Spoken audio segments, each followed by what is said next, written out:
Shalom, selamat siang buat kita semua.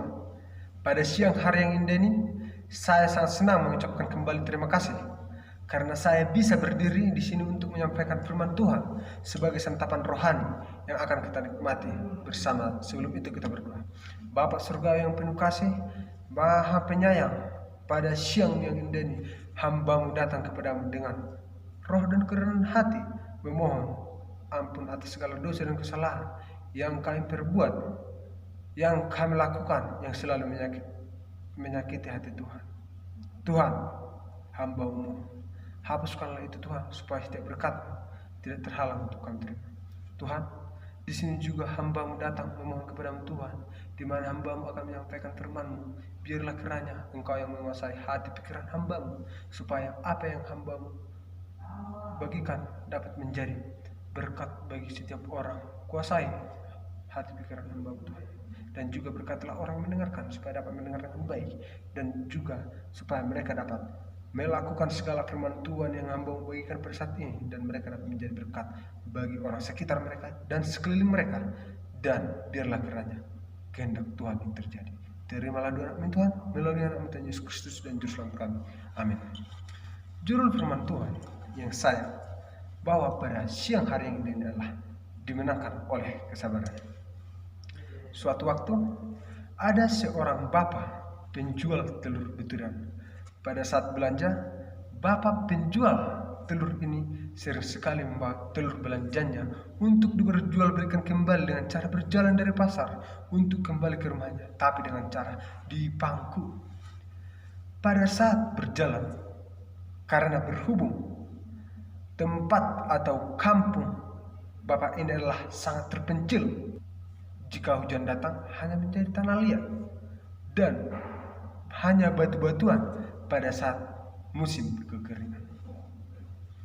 Nah, pada saat berjalan bapak penjual telur ini, ada seorang yang naik mobil pickup menawari bapak penjual telur tersebut untuk ditumpangkan ke mobil pickupnya. Dengan terheran, bapak penjual telur ini pun melihat, oh, dia adalah kampung lain. Dengan senang hati, dia mau menaiki mobil pickup itu. Tetapi dengan terheran, yang punya mobil pickup ini melihat bapak ini naik duduk di belakang. Kemudian yang punya mobil pickup ini bertanya, kenapa bapak duduk di belakang? Sedangkan di depan masih tersedia kursi buat bapak. Kemudian bapak penjual telur ini menjawab, biarlah saya bersabar di sini. Karena jika saya duduk di depan, telur yang mau saya jual ini akan habis pecah di jalan. Karena jalan yang kita lewati adalah jalan yang tidak bagus. Seperti itulah kita seharusnya, umat-umat Tuhan yang bersedia menunggu kedatangan Tuhan yang kedua kali, di mana kita harus selalu bersabar dalam kesusahan kita, di mana dalam buku kitab Roma 12 ayat 12, Tuhan Yesus menginginkan kita untuk terus bersukacita dalam pengharapan, bersabar dalam kesesakan, dan bertekun di dalam doa. Dan kita juga akan mendapat gelar yang sangat indah jika kita dapat bersabar, seperti yang dicatat dalam buku kitab Amsal 16 ayat 32. Orang yang sabar melebihi seorang pahlawan, melebihi orang yang berebut kota. Kita akan menjadi seorang pahlawan jika kita dapat bersabar di dalam menjalani hal apapun di dalam kehidupan kita. Dan dengan kesabaran juga kita dapat membuat hati seorang pimpinan. Jika kita adalah seorang pekerja di kantor, kita bisa membuat hati seorang pimpinan yang ada di kantor kita itu menjadi luluh, seperti yang dikatakan dalam kitab Amsal 25 ayat 15. Dengan kesabaran, seorang penguasa dapat diyakini, dan lidah lembut mematahkan tulang. Dengan kesabaran, semua kita andalkan dengan kesabaran, maka semuanya dapat berjalan dengan baik. Hati sang penguasa, hati sang pemimpin di mana tempat kita berada akan menjadi luluh melihat apa yang kita kerjakan. Dan hal yang paling istimewa dan yang menjadi panutan kita juga dalam hal kesabaran, sekaligus menjadi praktisi yang andal di dalam kesabaran itu adalah siapa dia? Di dalam Mazmur 103 ayat 8 kata, Tuhan adalah penyayang dan pengasih, panjang sabar dan berlimpah kasih setia. Tuhanlah sang praktisi daripada kesabaran ini. Tuhan adalah sang pemberlaku daripada kesabaran ini. Tuhan tidak pernah tidak sabar menghadapi kita. Bahkan Dia sabar untuk menghapuskan segala perbuatan kesalahan kita. Bahkan Tuhan sabar menunggu kita datang kepada Tuhan jika kita mau mengundang Roh Kudus di dalam hati kita. Nah, sekarang yang menjadi topik dan perbincangan yang dipertanyakan adalah apakah manfaat dari bersabar? Bersabar untuk dihina, bersabar untuk berjuang, bersabar dalam hal kesedihan. Inilah yang selalu diperbincangkan. Inilah selalu hal yang selalu dipertanyakan di dalam hal bersabar ini. Ada seorang yang bernama Roy Larson, adalah seorang dokter teologi di Hawaii, mengatakan pendapatnya tentang kesabaran Kristiani. Sabar itu berkomitmen seperti Yesus. Sabar itu gigih dalam hal pencobaan. Sabar itu tekun mencari keberadaan Tuhan. Sabar adalah obat dari segala sesuatu untuk menyelesaikan yang mungkin sulit untuk kita pikirkan, dan sabar adalah obat dari semua kegeraman yang ada di hati kita. Jadi manfaat dari bersabar itu adalah di dalam kitab Mazmur dan Amsal. Mazmur 103 dikatakan, jadilah serupa akan Tuhan, karena Ia adalah Tuhan yang penyayang, pengasih, panjang sabar, dan berlimpah kasih setia. Amsal 14 ayat 11, jadilah orang yang bijaksana dan bersabar, jangan menjadi orang yang cepat naik pitam dan berlaku bodoh. Dari gabungan kedua ayat kitab ini, kita simpulkan dalam hal bersabar, kita harus bisa meniru karakter Sang Pencipta dalam hal sifat dan wujud, penyayang, pengasih, sabar, dan berlimpah kasih setia. Dan kita diajarkan supaya kita menjadi orang yang bijaksana dalam menanggapi berbagai hal, masalah apapun yang kita hadapi, maupun dalam hal kesukaran dan maupun kedukaan, dan pencobaan yang kita hadapi hanyalah pencobaan yang sementara. Jadi kesimpulan daripada hal bersabar ini, kita akan mendapat hal serupa seperti Yesus Kristus Tuhan, dan kita akan menjadi seorang yang bijaksana. Mari kita lihat tokoh Alkitab yang mempunyai kesabaran maksimal. Siapakah dia? Dia adalah Ayub. Kitab Ayub menunjukkan kepada manusia puncak keberanian dari pengharapan. Di sini kita dapat melihat keberanian dan pengharapan yang dirasakan oleh Ayub yang berasal daripada Allah, mengacu pada kesesakan dalam kesabaran. Ada 3 hal penting yang kita lihat dan kita renungkan bersama tentang kisah daripada Ayub. Yang pertama, mengetahui bahwa setiap orang mempunyai kesulitan dan penderitaan di dalam hidupnya. Siapa yang tidak pernah mengalami kesulitan di dalam hidupnya? Itulah satu yang dipertanyakan. Setiap orang mempunyai kesulitan masing-masing. Ini adalah hal yang tidak dapat dihindari di dalam hidup ini. Ada sebuah buku berjudul Peta Jiwa. Awal kalimatnya adalah hidup manusia penuh penderitaan. Mengapa semua orang datang ke dunia ini dengan tangisan? Tentu saja ini adalah tantangan hidup. Ini adalah tanda hidup. Namun di sisi lain ingin memberitahukan kita bahwa ini adalah perjalanan hidup yang penuh penderitaan, karena kita adalah hidup di dunia yang penuh dengan dosa. Masalah di tahun 2015 tidak menghilang di tahun 2016. Yang kedua, memahami apa hubungan penderitaan dengan kita. Mengapa di dunia ini ada penderitaan? Kita lihat Ayub, namanya berkaitan dengan penderitaan. Maka ketika kita mendengar tentang Ayub, kita tahu adalah tentang penderitaannya. Karena Ayub mengalami penderitaan lebih daripada orang lain. sehingga ia sering bertanya, mengapa? Mengapa saya mengalami hal seperti ini? Ketika kita mengalami penderitaan, kita juga akan mengajukan pertanyaan seperti ini. Kita akan bertanya kepada Tuhan, oh Tuhan, kenapa hal ini terjadi kepada saya? Namun, dalam menghadapi kesulitan di dalam keluarga, masalah kesehatan, pergumulan hidup, itulah yang menjadi tantangan terbesar sehingga menguras daripada kesabaran kita.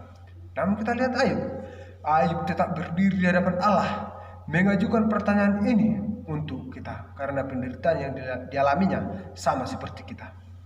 Kitab Ayub adalah kitab yang mempelajari tentang masalah penderitaan dan memberitahukan kita mengapa dalam dunia ini ada penderitaan.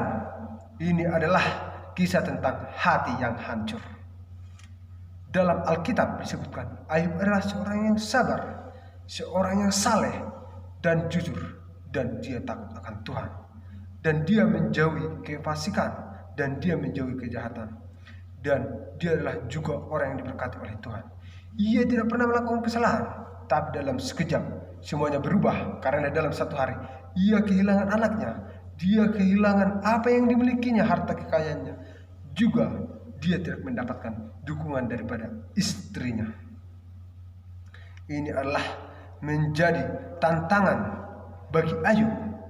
Tetapi meskipun demikian, dalam hal pembicaraan Ayub terlihat satu hal, yaitu dia tidak mau kehilangan Allah. Dia tidak mau kehilangan Tuhan yang menciptakan dia, karena ia tahu akan kasih dan kebesaran Allah. Ini adalah dorongan yang sangat besar dari Ayub bagi kita. Ingatlah bahwa dengan demikian, ketika Ayub mengalami hal yang seperti ini, ada banyak hal tampaknya kesulitan yang menghambat maupun menjatuhkan kita, tapi sebenarnya itu adalah suatu kesempatan yang sangat indah yang telah Tuhan percayakan kepada kita, karena kita pasti mampu melewatinya dan kita tidak akan menyerah. Ini adalah penderitaan dengan kita yang tidak seharusnya kita bawa dalam pikiran kita. Yang ketiga, Tuhan tahu menghadapi penderitaan dengan respon positif.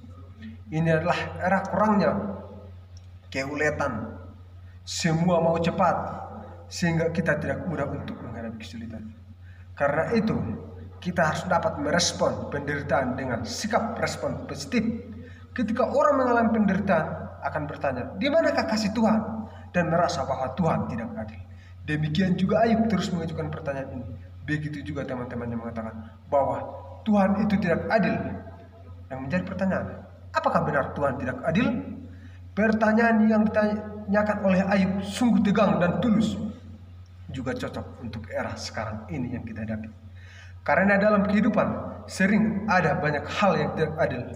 Kitab Ayub adalah satu kitab yang penuh misteri, dan pembacanya juga akan dapat mendapat kepuasan jiwa jika mereka mendapatkan hal-hal yang telah dihadapi Ayub dan merindukannya dalam kehidupan mereka. Sejauh manakah kita melihat kesabaran daripada Ayub? Kita lihat, dia adalah seorang yang sabar dan teguh dan menderita, karena dia menganggap bahwa kesabaran adalah berjalan melewati satu keringan yang sangat panjang sebelum kita marah, sehingga secara perlahan-lahan berhenti marah. Seorang bukan dilahirkan sudah bisa sabar, tapi kita harus belajar. Kesabaran bukan suatu hal yang untuk selalu kita tunjukkan, tetapi itulah hal yang selalu diuji kepada kita. Kesabaran bukan berarti berpangku tangan, menunggu hal yang tidak terhindari terjadi. Sabar sungguh tidak mudah. Mungkin tempat yang paling sulit untuk bersabar adalah di dalam penderitaan. Jika kita mendapat penderitaan, jika kita mendapat ujian daripada Tuhan, kita akan merasa hancur. Kita akan merasa kita tidak berguna lagi.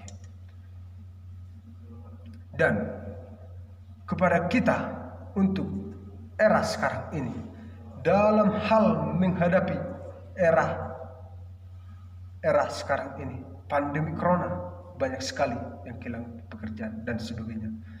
Tetapi ingat, selama kita masih hidup di dunia ini berarti karya Tuhan di atas diri kita belum selesai.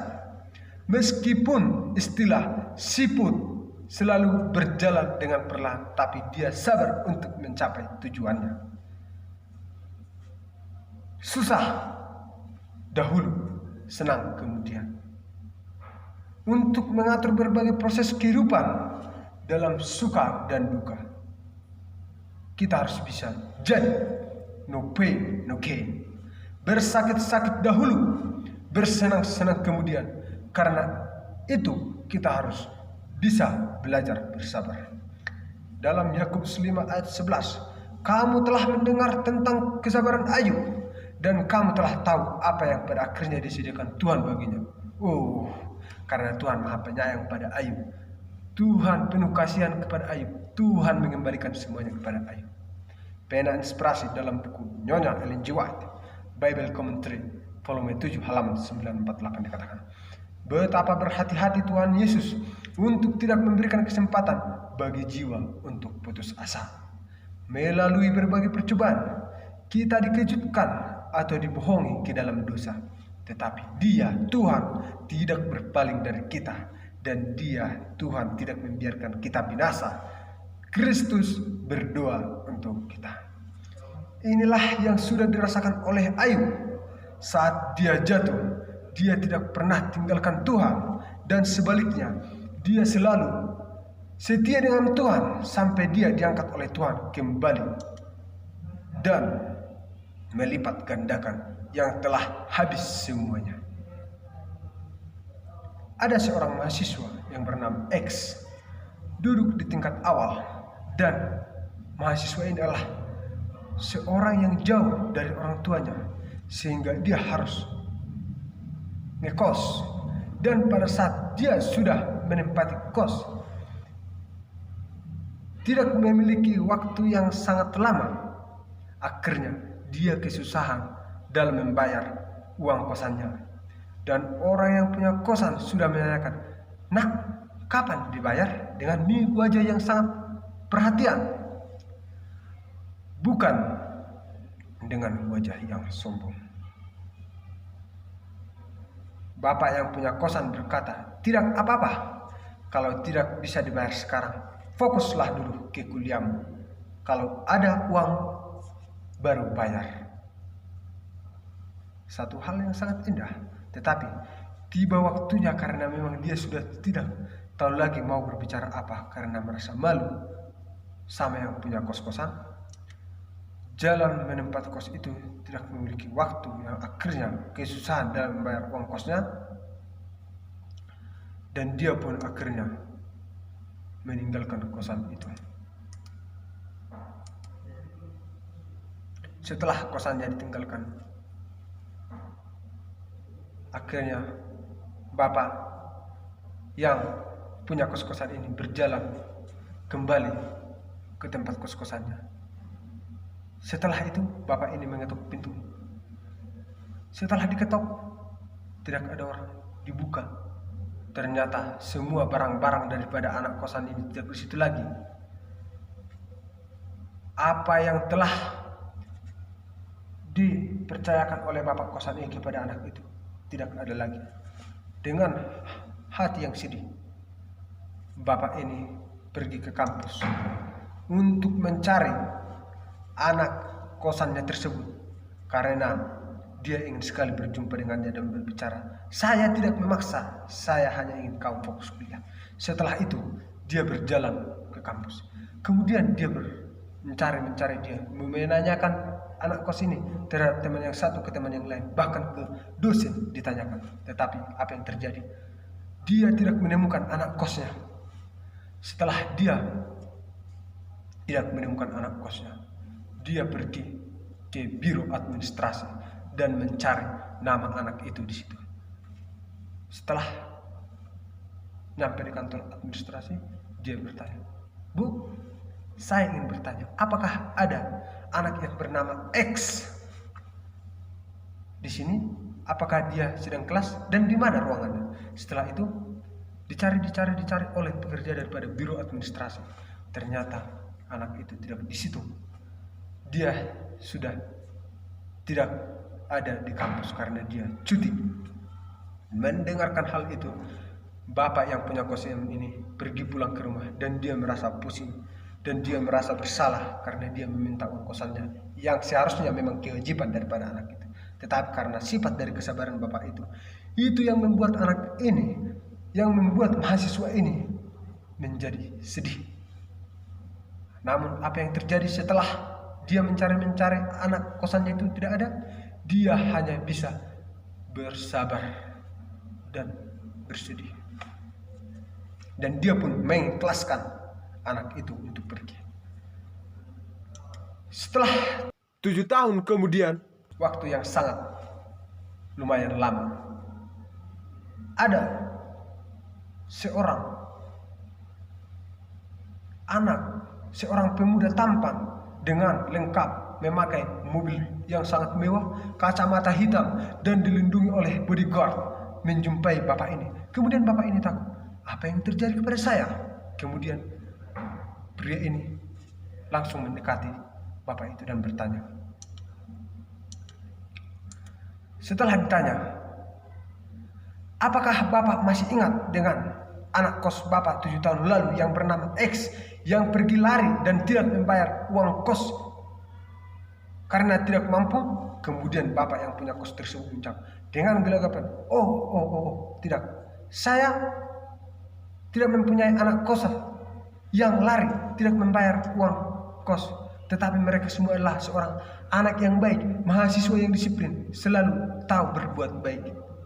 Mendengarkan hal itu, pria berkacamata hitam itu, pria tampan itu dengan sedihnya memeluk bapak kosan itu dan bertanya, kenapa bapak tidak mengakui kalau bapak tidak mempunyai anak kos yang lari meninggalkan kosan bapak? Kemudian bapak itu bertanya, saya bukan tidak mengingat, tapi saya hanya bisa bersabar mengikhlaskan karena itulah jalan yang terbaik.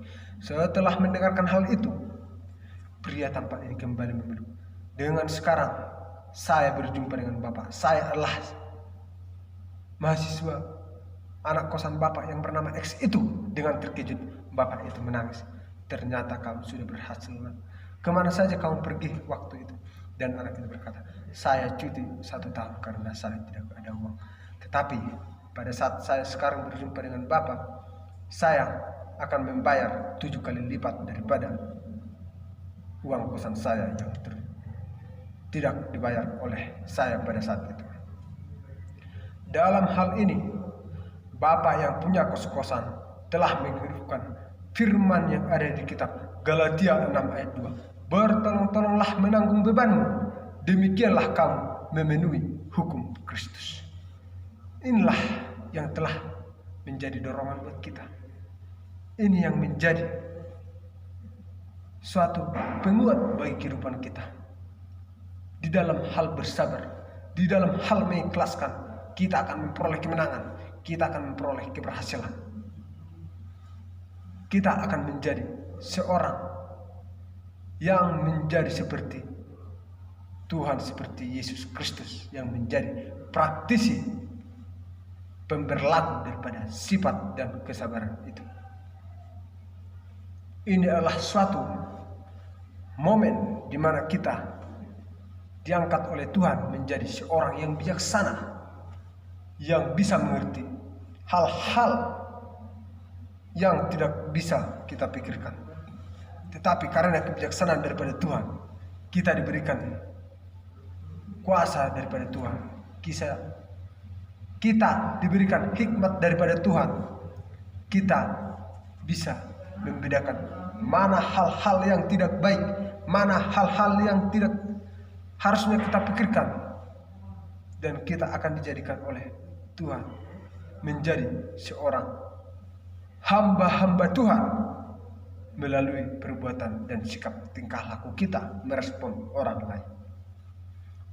Sebagai penutup daripada khotbah saya adalah Saudara-saudara yang terkasih dalam Yesus Kristus, saat-saat sekarang ini adalah saat-saat yang tidak bisa kita pungkiri. Akibat daripada pandemi sekarang yang kita hadapi, banyak sekali tantangan yang memang jelas-jelas menguras pikiran dan kesabaran kita, sehingga kita tidak tanggung-tanggung. Iman kita pun kadang-kadang tergoyahkan, di mana kita dalam hal beribadah sangat terganggu, di mana dulu kita selalu bagikan pada saat bertemu di peribadatan, sekarang maskerlah yang dibagikan. Dulu pada saat kita berjumpa dengan saudara-saudara kita di tempat ibadah, kita bisa salam menyalam, tetapi sekarang kita hanya bisa senyum via Zoom yang sering kita pakai beribadah.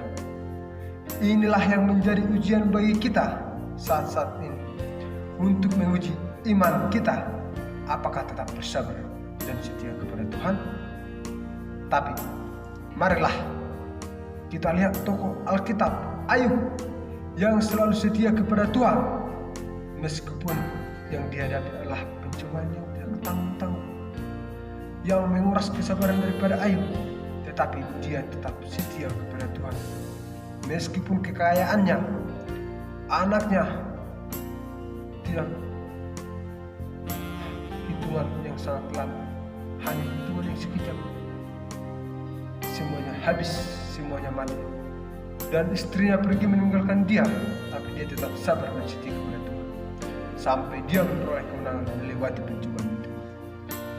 Dan inilah kerinduan saya dan juga kerinduan saya buat saudara-saudari juga. Mungkin sekarang ini dalam menghadapi pandemi corona, banyak mengalami kehilangan pekerjaan, banyak yang merasa tidak ada harapan lagi, yang selalu menguras pikiran kita sehingga membuat kita sakit, stres. Kita merasa kita sudah habis. Tetapi ingatlah bagaimana perjuangan dari seorang Ayub yang sudah jatuh sampai titik terendah, bahkan ditinggalkan oleh orang yang dia kasih. Sangat sedih. Tetapi dia tetap bersabar, dia tetap setia kepada Tuhan, sehingga dia memperoleh kemenangan dari kesabarannya. Marilah baiknya kita tiru sifat daripada Ayub, di mana dia tetap setia bersabar dalam hal pencobaan. Inilah yang dituntut kepada kita, yang kita alami sekarang. Tetapi ingat, Tuhan itu adalah maha adil, Tuhan itu maha baik. Tuhan mampu mengubah air mata kita menjadi permata. Tuhan mampu mengubah jalan kita yang penuh kabut hitam menjadi putih seperti langit. Bahkan Tuhan mampu mengubah kesusahan dan kesukaran kita menjadi bintang-bintang, jika kita tetap bersabar dalam segala hal, keadaan dan pencobaan yang kita hadapi. Dan kita akan diberikan kemenangan daripada Yesus Kristus. Dan apabila kelak kedatangan Tuhan yang kedua kali, Tuhan akan menunggu kita di atas awan-awan sana dan menyambut kita dengan baik. Dan Yesus akan membawa kita pergi ke Yerusalem yang baru, yang telah Tuhan sediakan bagi saya dan bagi saudara. Yesus akan berkata kepada kita, "Bergembiralah, berbahagialah, hai hambaku yang setia. Dapatkanlah mahkota kemuliaan yang telah kusediakan kepadamu, karena engkau berhasil melaluinya." Inilah firman Tuhan yang saya bagikan sebagai roti hidup kepada kita. Saya bawakan dalam nama Yesus. Amin.